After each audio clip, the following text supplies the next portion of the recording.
ഇത് മാസ് മോട്ടോഴ്സിൽ നിന്നാണ് Honda Activa 125 വണ്ടി നമ്മൾ ജനറൽ സർവീസായിട്ട് വർക്കിന് കയറ്റിയിട്ടുണ്ട്. അതിനകത്ത് നമുക്ക് മെയിനായിട്ട് ഞങ്ങളുടെ വർക്ക് എന്ന് പറഞ്ഞാൽ ഹോൺ ചെക്കപ്പ്, ഹോൺ വർക്ക് ചെയ്യുന്ന ജനറൽ സർവീസ്, എഞ്ചിൻ ഓയിൽ മാറ്റണം, വാട്ടർ സർവീസ് ചെയ്യണം, ഫ്രണ്ട് ബ്രേക്ക് ചെക്ക് ചെയ്യണം. ഇത്രയും കേസാണ് മെയിനായിട്ട് പറഞ്ഞത് കേട്ടോ.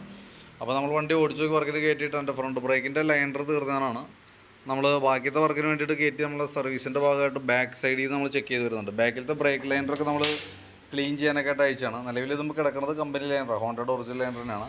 നമുക്ക് ആ ബ്രേക്കിൻ്റെ ക്യാമൊക്കെ ഒന്ന് അഴിച്ച് ഗ്രീസ് ചെയ്തതിന് ശേഷം ചെറിയ ടൈറ്റ് തുടങ്ങിയിട്ടുണ്ട്. അപ്പോൾ അതൊന്ന് അഴിച്ച് ഗ്രീസ് ചെയ്ത് റീസെറ്റ് ആക്കാം. ബാക്ക് വീല് പിടിപ്പിക്കുന്ന ഷാഫ്റ്റാണ്, അത് ഗിയർ ബോക്സിൻ്റെ ഉള്ളിൽ നിന്ന് വരുന്ന ഭാഗമാണ്. അപ്പോൾ അതിൻ്റെ ബെയറിങ്ങിൻ്റെ പ്ലേ ഒക്കെ നമ്മൾ ചെക്ക് ചെയ്ത് വേറെ കംപ്ലയിൻ്റ് ഒന്നുമില്ല. ബാക്കിലത്തെ ടയറായാലും പുതിയ ടയർ എടുക്കണം, ഹബിന് വേറെ പറയത്തെ കംപ്ലയിൻ്റ് ഒന്നുമില്ല കേട്ടോ. ബാക്കിലത്തെ ഗിയർ ബോക്സിൻ്റെ ഉള്ളിലുള്ള ഓയിൽ നമുക്ക് ശരിക്കും പറഞ്ഞാൽ കുറച്ച് ലീക്ക് പോലെ ഇവിടെ കാണുന്നുണ്ട്. തന്നെയല്ല ഓയിൽ വളരെ ലെവൽ കുറവാണ്. അപ്പോൾ ഗിയർ ഓയിലും കൂടി കൂട്ടത്തിൽ മാറ്റേണ്ടി വരും കേട്ടോ. നിലവിൽ ഇവിടെ കാണുന്നത് ഒരു ഗിയറിനകത്ത് വരുന്ന ഓയിലിൻ്റെ ലീക്കേജിൻ്റെ ആരംഭമാണ്. ഇതിപ്പോൾ നമ്മളത് റെഡി ആക്കണമെന്നുണ്ടെങ്കിൽ ഗിയർ ബോക്സ് ഫുള്ളായിട്ട് അഴിച്ചതിന് ശേഷമാണ് അതിൻ്റെ ഓയിൽ സീൽ മാത്രമായിട്ട് മാറ്റാൻ പറ്റില്ല. അഴിക്കുമ്പോൾ ഓയിൽ സീല്, ബെയറിങ്, ഗ്യാസ്കറ്റ് തുടങ്ങിയിട്ട് എല്ലാ ഭാഗങ്ങളും മാറ്റിയിട്ട് റീസെറ്റ് ചെയ്യണം. ആരംഭമാണ് നിലവിൽ. അതുകൊണ്ട് കൂടിയാണ് ഓയിൽ ഗിയർ ബോക്സിനകത്ത് ലെവൽ കുറഞ്ഞു പോയിരിക്കുന്നത് കേട്ടോ. 120 മില്ലി ഓയിലാണ് ആകെ നമുക്ക് ഗിയർ ബോക്സിലുള്ളത്. അപ്പോൾ ഞാൻ തൽക്കാലത്തേക്ക് ഓയിൽ നമ്മളിപ്പോൾ മാറ്റി പുതിയ ഓയിൽ ഫില്ല് ചെയ്യാം. കൂടുതലായിട്ട് ലീക്കേജ് വരാണെങ്കിൽ നമുക്ക് അടുത്ത സർവീസിൽ ഇത് അഴിച്ചിട്ട് ഗിയർ ബോക്സ് ഫുള്ളായിട്ട് അഴിക്കണം. അടുത്ത സർവീസിലായാലും മതി, നമുക്കത് അഴിച്ച് അതിൻ്റെ ഓയിൽ സീൽ, ഗ്യാസ്കറ്റൊക്കെ മാറ്റി റീസെറ്റ് ചെയ്ത് വിടാം കേട്ടോ. ഒന്ന് ശ്രദ്ധിച്ചേർന്നാൽ മതി. പിന്നെ നമ്മളതിൻ്റെ എയർ ഫിൽറ്ററും ക്ലച്ച് സൈഡൊക്കെ നമ്മൾ ചെക്ക് ചെയ്യാൻ വേണ്ടിയിട്ട് അയച്ചിട്ട്, എയർ ഫിൽറ്ററൊക്കെ നമ്മൾ നോക്കുമ്പോൾ കമ്പനി ഫിൽറ്ററാണ്, ഹോണ്ടയുടെ ഒറിജിനൽ ഫിൽറ്റർ നമുക്ക് കിടക്കണേ. കുറച്ച് പൊടിയൊക്കെ ഉണ്ട്, അതൊക്കെ ഒന്ന് നമുക്ക് ക്ലീൻ ചെയ്ത് റീസെറ്റ് ചെയ്യാം. അതേപോലെ തന്നെ ക്ലച്ചിൻ്റെ ഭാഗം നമ്മൾ ഫുള്ളായിട്ട് അയച്ച് ഗ്രീസിങ്ങിനായിട്ട് അയച്ചിട്ടുണ്ട്. അപ്പോൾ ഇതാണ് അതിൻ്റെ ഉള്ളിലത്തെ കണ്ടീഷൻ. അത്യാവശ്യം ഇവിടെ തുരുമ്പൊക്കെ ഉണ്ടായിരുന്നു, അപ്പോൾ അതുകൊണ്ട് തന്നെ ഫുള്ളായിട്ട് നമ്മളൊന്ന് അയച്ച് ഗ്രീസിങ് നടത്തുന്നുണ്ട്. വർക്കിങ്ങൊക്കെ ഓക്കെയാണ്, വേറെ പ്രോബ്ലം ഒന്നുമില്ല കേട്ടോ.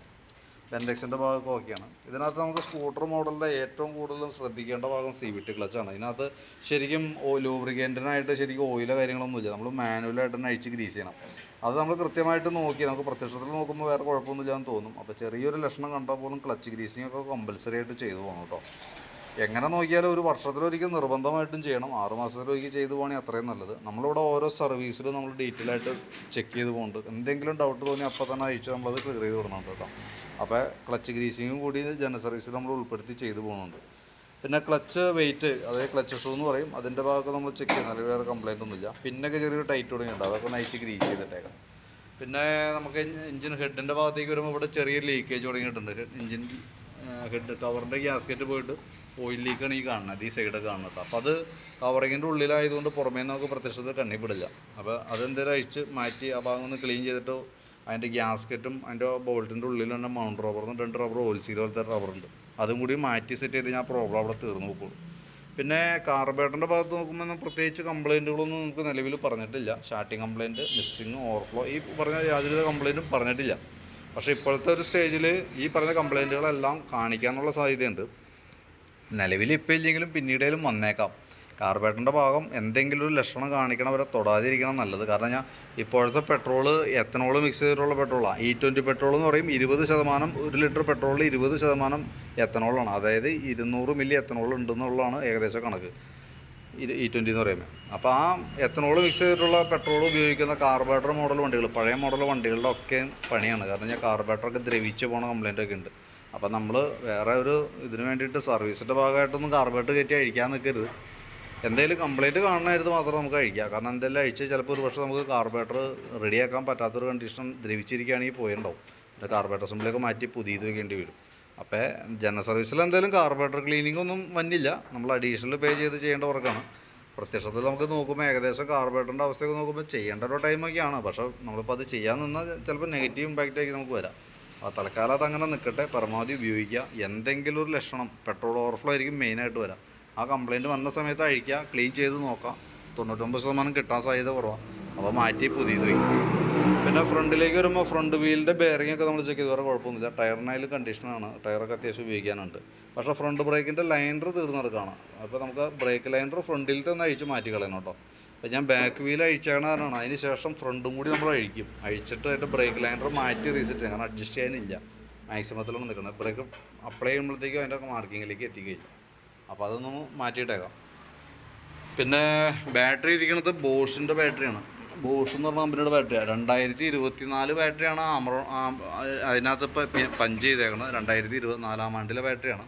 ഞാൻ അതിൻ്റെ വോൾട്ടൊക്കെ നോക്കി. വോൾട്ട് നോക്കുമ്പോൾ 12.8075 ഇഞ്ചൊക്കെ വന്നിട്ടുണ്ട് കേട്ടോ. ലോഡ് കൊടുക്കുമ്പോൾ 8.65 വന്നിട്ടുണ്ട്.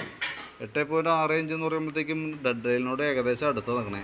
8.5 വോൾട്ട് കഴിഞ്ഞ് കഴിഞ്ഞാൽ കംപ്ലൈൻറ്റ് കാണിക്കാൻ തുടങ്ങും. അതായത് സെൽഫിൻ്റെ പ്രശ്നമൊക്കെ കാണിച്ചേക്കാം. ഇപ്പം ഇല്ലെങ്കിലും സമീപ ഭാവിയിൽ വന്നേക്കാം ബാറ്ററിയുടെ കേസ്. അപ്പോൾ വാറണ്ടിയുടെ പീരീഡൊക്കെ കഴിഞ്ഞിട്ടുണ്ടോ എന്നുള്ളതൊക്കെ ഒന്ന് നോക്കി വെച്ചോളാം. കംപ്ലൈൻറ്റ് വന്നു കഴിഞ്ഞ് കഴിഞ്ഞാൽ വാറണ്ടിക്ക് അപ്ലൈ ചെയ്യാനുള്ള രീതിയിലേക്കൊന്ന് തയ്യാറായേക്കാം. പിന്നെ പ്ലഗ് നമുക്കൊന്ന് മാറ്റിയിടണം. കാരണം സാധാരണ എയർ ഫിൽറ്ററും പ്ലഗും കൂടി ഒരുമിച്ചാണ് മാറ്റേണ്ടി വരാം. പക്ഷേ ഇത് നമുക്കൊന്ന് നേരത്തെ മാറ്റി കളയാം. കാരണം എന്താ വെച്ചാൽ ഇതിൻ്റെ ത്രെഡ് ശരിക്കും പറഞ്ഞാൽ വികസിച്ചിട്ട് അതിൻ്റെ ഹെഡിൻ്റെ ഉള്ളിൽ നല്ല ടൈറ്റ് കാണിക്കുന്നുണ്ട്. അപ്പോൾ ഒരു പക്ഷേ ഇതിങ്ങനെ കിടന്നു കഴിഞ്ഞാൽ പിന്നീട് നമുക്ക് അഴിക്കാൻ കിട്ടിയില്ലെങ്കിൽ ഒടിഞ്ഞു പോയോ എന്തെങ്കിലുമൊക്കെ ചെയ്യാനുള്ള സാധ്യത കൂടുതലാണ്. അങ്ങനെ എന്തെങ്കിലും വന്നു കഴിഞ്ഞാൽ സ്വാഭാവികമായിട്ടും പിന്നെ എഞ്ചിൻ്റെ ഹെഡിൻ്റെ ഭാഗം കഴിച്ച് ചെയ്യേണ്ടി വരും. നമുക്ക് ചിലവ് തന്നെ കേസാണ്. അപ്പോൾ കൈയോടെ നമുക്ക് ആ പ്ലഗ് ഒന്ന് മാറ്റിയിട്ടേ കേട്ടോ. സെക്കൻഡറി ഫിൽറ്റർ യൂണിറ്റൊക്കെ ഇത് മതി. എൻജിൻ ഓയിൽ നമ്മൾ മാറ്റുന്നുണ്ട്. അപ്പോൾ നിലവിൽ സർവീസ് സംബന്ധമായിട്ടുള്ള വർക്കുകളാണ്. അപ്പോൾ ഞാൻ അതിൻ്റെ ഈ അത്യാവശ്യം വേണ്ട ഭാഗങ്ങൾ ഉൾപ്പെടുത്തിയിട്ടുള്ളൊരു എസ്റ്റിമേറ്റ് ഞാൻ വാട്സാപ്പിലേക്ക് ഇട്ടേക്കാം. ഞാൻ വീഡിയോയിൽ പറഞ്ഞ ഭാഗങ്ങൾ ഇപ്പോൾ എൻജിൻ ഓയിൽ, അതേപോലെ തന്നെ ഓയിൽ മാറ്റുമ്പോൾ അതിൻ്റെ ഓയിൽ ബോൾട്ടിൻ്റെ വാഷ് ഓറിങ് നമ്മൾ മാറ്റിവിടും കേട്ടോ. പിന്നെ അതിന് പ്ലഗ് ഞാൻ എസ്റ്റിമേറ്റ് ഉൾപ്പെടുത്തുന്നുണ്ട്. ഹെഡിൻ്റെ മൗണ്ട് റബ്ബറും ഹെഡ് ബീഡിങ്ങും അതിനകത്ത് ഉൾപ്പെടുത്തുന്നുണ്ട്. ഫ്രണ്ടിലേക്ക് വരുമ്പോൾ നമ്മൾ ഫ്രണ്ടിലത്തെ ബ്രേക്ക് ലൈനർ അതിനകത്ത് എസ്റ്റിമേറ്റിൽ ഉൾപ്പെടുത്തുന്നുണ്ട് കേട്ടോ. അതൊക്കെയാണ് മെയിനായിട്ടുള്ളത്. പിന്നെ ക്ലച്ച് ഗ്രീസ് ചെയ്തൊക്കെ റീസെറ്റ് ചെയ്താൽ മതി. ബാക്കിലത്തെ ഗിയറിനകത്ത് തന്നെ ഗിയർ ബോക്സിൻ്റെ ഓയിൽ കേട്ടോ. അപ്പോൾ അത്രയായിട്ടും നമ്മൾ എസ്റ്റിമേറ്റിൽ ഉൾപ്പെടുത്തുന്നുണ്ട്. അത് ഉൾപ്പെടുത്തിയിട്ടുള്ള എസ്റ്റിമേറ്റ് ഞാൻ പറയാം, വാട്സാപ്പിൽ ഇട്ടേക്കാം. നോക്കിയിട്ടൊന്ന് റിപ്ലൈ ഇട്ടാൽ മതി. ഗിയർ ഓയിലിൻ്റെ ഭാഗം ശ്രദ്ധിച്ചേക്കാം. അവിടെ ഒരു ലീക്കേജ് തുടങ്ങിയിട്ടുണ്ട്, ആരംഭമാണ്. ഇപ്പോൾ എമർജൻസി ആയിട്ട് ചെയ്യേണ്ട സിറ്റുവേഷൻ നിലവിലില്ല. കാരണം എന്താ വെച്ചാൽ ഈ ആക്സിലിൻ്റെ ബെയറിങ്ങിന് കംപ്ലയിൻറ്റ് കാണിച്ചു തുടങ്ങിയിട്ടില്ല. അപ്പോൾ അതുകൊണ്ട് തന്നെ ഒരു പക്ഷേ കാര്യമായിട്ടുള്ള ലീക്കേജ് വരാൻ സാധ്യത കുറവായിരിക്കും. ഇതേപോലെ തന്നെയായിരിക്കും നിൽക്കുക. അപ്പോൾ ഓയിൽ നമ്മൾ കറക്റ്റ് ചെയ്ത് കൊടുത്താൽ, കാരണം ഓയിൽ കുറഞ്ഞു പോകുമ്പോഴത്തേക്കും വീലുകളിൽ ഡാമേജ് വരാൻ സാധ്യതയുണ്ട്. അപ്പോൾ അതുകൊണ്ടാണ് നമ്മൾ ഓയിൽ മാറണേ. പിന്നീട് ലീക്കേജ് കൂടുതൽ വരാണെങ്കിൽ ഗിയർ ബോക്സ് അഴിക്കേണ്ടി വരും. ഏകദേശം നമുക്കൊരു 1050 രൂപ നമുക്ക് ചിലവ് വരും. അതിൻ്റെ എല്ലാം കൂടിയിട്ട് ലേബർ ചാർജും ഈ പറഞ്ഞ രീതിയുടെ ഓയിൽ സീലും ബെയറിങ്ങും ഗ്യാസ്കറ്റും അതിൻ്റെ ഈ പറഞ്ഞ രീതിയുടെ ഗിയർ അഴിക്കുമ്പോഴായാലും ഗിയർ ഓയിലൊക്കെ മാറ്റേണ്ടി വരും കേട്ടോ. അപ്പോൾ അതെല്ലാം ഉൾപ്പെടുത്തി ഒരു ഏകദേശം ഒരു 1000 രൂപ 1050 രൂപയൊക്കെ സാധാരണ രീതിയിൽ വരാറുണ്ട്. പിന്നെ വീലുകൾക്കൊന്നും വേറെ പ്രോബ്ലം ഇല്ല എന്നുണ്ടെങ്കിൽ കേട്ടോ. അപ്പോൾ അത് തൽക്കാലം എസ്റ്റിമേറ്റിൽ ഉൾപ്പെടുത്തുന്നില്ല. ബാക്കിയത്തെയാണ് നമ്മൾ എസ്റ്റിമേറ്റിൽ ഉൾപ്പെടുത്തിയിട്ടുള്ള ഡീറ്റെയിൽസ് ഞാൻ വാട്സാപ്പിൽ ഇട്ടേക്കാം, വീഡിയോ സഹിതം. കണ്ടിട്ട് നോക്കിയിട്ടൊന്ന് റിപ്ലൈ ഇട്ടേക്കാം കേട്ടോ. ഞാൻ എന്തെങ്കിലും ഭക്ഷണം കഴിച്ച് ഇറങ്ങുമ്പോഴാണ് ഇനിയിപ്പോൾ ബാക്കിയത്തെ വർക്ക് കണ്ടിന്യൂ ചെയ്യുള്ളൂ. അയക്കുമ്പോൾ കണ്ടിട്ടൊന്ന് റിപ്ലൈ ചെയ്താൽ മതി. ഓക്കെ.